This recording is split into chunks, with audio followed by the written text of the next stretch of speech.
ലോകകപ്പ് ഫുട്ബോൾ മത്സരത്തിന് ദിവസങ്ങൾ മാത്രം ബാക്കി നിൽക്കെ വഴിക്കടവ് മുണ്ടയിൽ കൂറ്റൻ ഫ്ലെക്സ് സ്ഥാപിച്ച് ബ്രസീൽ ആരാധകർ 400 അടി നീളത്തിലും 12 അടി ഉയരത്തിലുമായി കൂറ്റൻ ഫ്ലെക്സാണ് സ്ഥാപിച്ചിരിക്കുന്നത്. അന്തർ സംസ്ഥാന പാതയായ KNG റോഡിന്റെ മുണ്ട ഭാഗത്തുള്ള ഈ കൂറ്റൻ ഫ്ലക്സ് ഇതിനകം ഫുട്ബോൾ ആരാധകരുടെ ശ്രദ്ധ നേടിക്കഴിഞ്ഞു. നെയ്മർ ഉൾപ്പെടെയുള്ള താരങ്ങളും കോച്ചും ഫ്ലക്സിൽ ഇടം നേടിക്കഴിഞ്ഞു. 2022 നഷ്ടമായ കപ്പ് ഇക്കുറി തിരിച്ചുപിടിക്കുമെന്നാണ് ബ്രസീൽ ആരാധകർ പറയുന്നത്. 2 ലക്ഷം രൂപയോളം ഈ ഫ്ലക്സിന് ചിലവായി.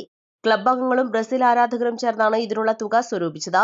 ഫുട്ബോൾ ആരാധകരുടെ ഈറ്റില്ലമായ മലപ്പുറം ജില്ലയിലെ വഴിക്കടവ് മുണ്ടയിലാണ് കൂറ്റൻ ഫ്ലക്സ്. 60ഓളം ക്ലബ് അംഗങ്ങൾ ഇന്നലെ രാത്രി 9:30 തുടങ്ങിയ ശ്രമത്തിൽ ഇന്ന് പുലർച്ചെ 3:30ഓടെയാണ് ഫ്ലക്സ് സ്ഥാപിച്ചത്. East live Edakkara. തവണകളായി പണമടിച്ച് പണിക്കൂലിയില്ലാതെ സ്വർണ്ണാഭരണങ്ങൾ സ്വന്തമാക്കൂ. 1000 രൂപയോ അതിന്റെ ഗുണിതങ്ങളോ മാസത്തവണകളായി അടയ്ക്കാവുന്നതാണ്.